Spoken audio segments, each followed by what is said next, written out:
Mike. Here we go. One, We'll 2, see. 3. What am I going to say? Hello, Tom. That's the way you should open this video. That's right. It's just like, you should do that again. Like, I don't know how to start this. Morning, Tom. How are you? Oh my God. Like, this is.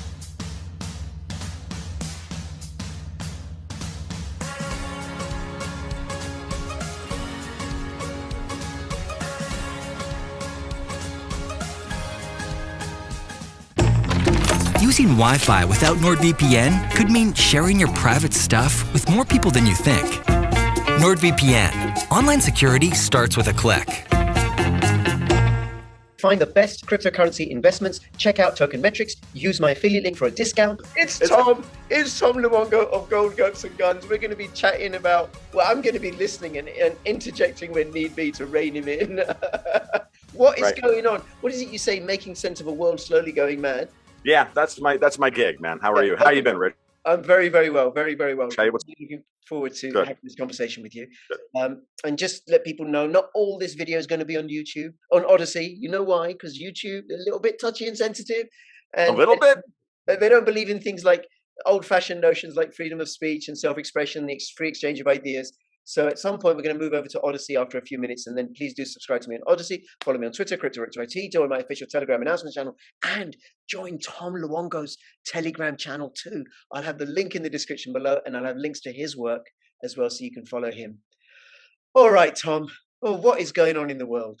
So in short, let's start with the European Union. Now, for how many months have I been telling you that the European Union is like a rag doll, right? So Christine Lagarde is like Raggedy Ann.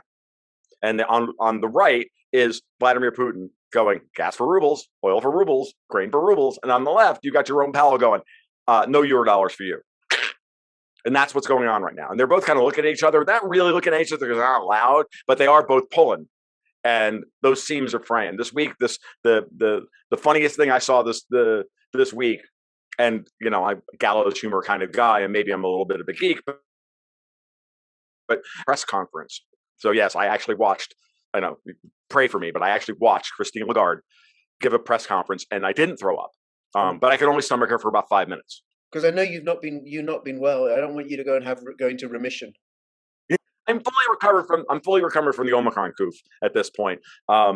I think by the time we're done today, you'll realize that, you know, I'm no longer, I got my angry mojo back. So we should be good to go. I'll try and keep the invective to a minimum, but we're on Odyssey, so I can let it fly if I really want, and you're just going to have to deal with it.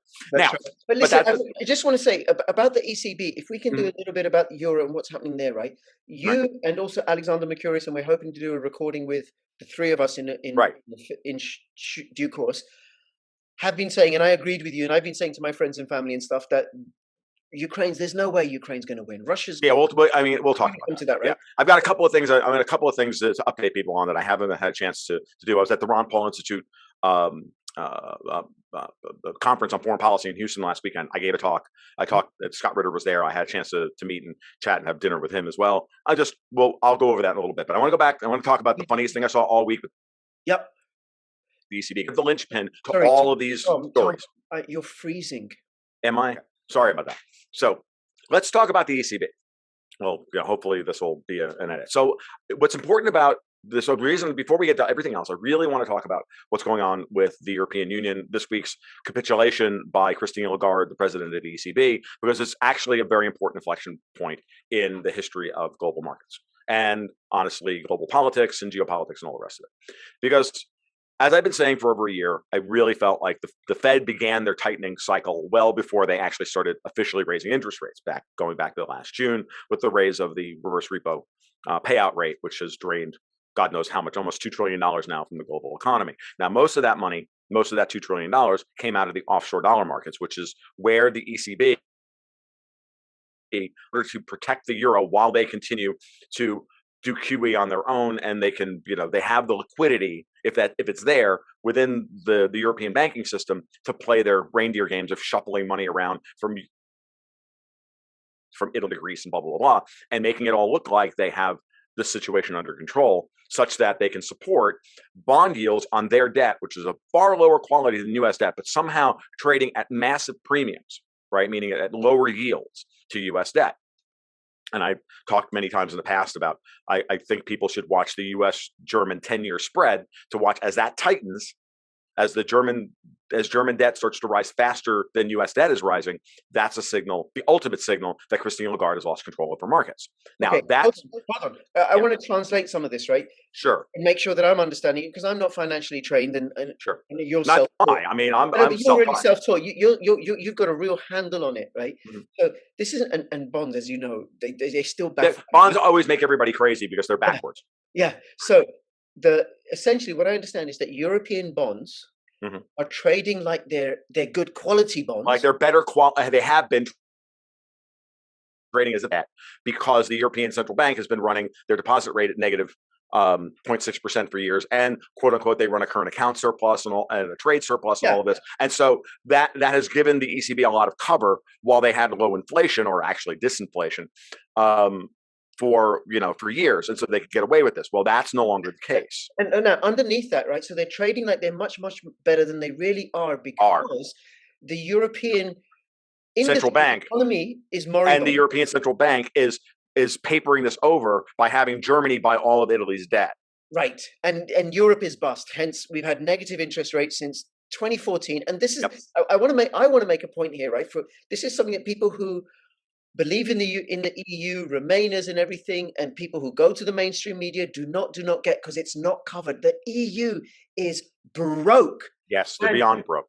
Politically, they're broken. Structurally, it can never ever be the way that it's structured. It can never be financially viable, and we're going to touch upon how come. That's and actually, to be honest with you, Rich, I honestly believe that they did it on purpose, for the purpose of breaking the European bond markets, for breaking the European economies, for breaking the European central banks, in order to roll all the wealth and all the power up at a moment of crisis to the European Central Bank, and then eventually to the BIS and the IMF. That's the goal.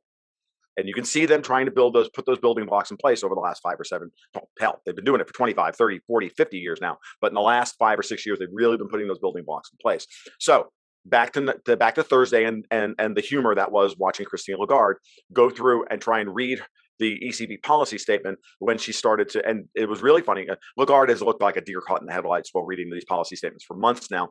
But this month, she was actually holding it together pretty well. She didn't look like, they must have given her a beta blocker, because she looked like she was actually kind of even keel. Because the last time she went out there bug-eyed and stammering, and she just looked really, really uncomfortable. Aside from they gave her a beta blocker, but so she looked like she had swallowed a squirrel, because she was swallowing uncomfortably, and she just couldn't barely get a sentence out without and European inflation in 2023 will moderate to, or GDP will grow to 2.3% in 2023 and 2.8% in 2024. And she looks up into the audience. She looks up into the audience and must have seen a whole bunch of people just start laughing uproariously at the idea, just roll their eyes and laugh uproariously. And she couldn't help herself and gave a nervous chuckle. Like you could see it on her face. Okay. And at that moment I went, oh, good. I've seen everything I need to see. Boom, we're done. And that was my 5 minutes of dealing with Christine Lagarde, because honestly, every time I watch her speak, all I want to do is I just want to punch television screens and monitors and everything else. And, look, there's no reason to waste perfectly good, perfectly good LED screens that are actually functional over, this French cunt. So I just can't do it. So watching an ECB conference, you're a braver man than I. Yeah, but I deal with child abusers and stuff, but boy. Yeah, I know. Well, I know you got the easy job, right? That's right. So look, what she did was she ended her QE program. She said they're ending, and then we're going to start raising rates later in the year. So the ECB has already capitulated, saying they have to now follow the Fed, who is actually following the markets on raising interest rates higher, because with inflation this high in Europe and the US, investors need higher yields in order to. I mean, the whole purpose of government debt crowding out gold or any other outside money asset that doesn't carry a yield associated with it. The whole reason why gold is not, backing our dollars or backing our euros is because it has no yield. That's been the argument. Well, okay, if you could pay a higher yield, then gold can return on government debt, which is tied to, the tax rate, which is tied to our labor. Well, if you can do that, well, then you can sell government debt at a higher premium to gold, and from there you can issue currency based on. That's the whole monetary architecture system that we have. Well, we don't have that anymore. When you have inflation running higher than the central banks can offer yield on their debt, why wouldn't you be buying gold?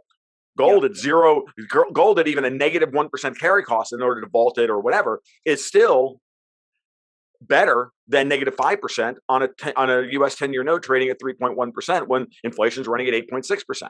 I got it. And that's compounded. That's made even. And that gets compounded annually.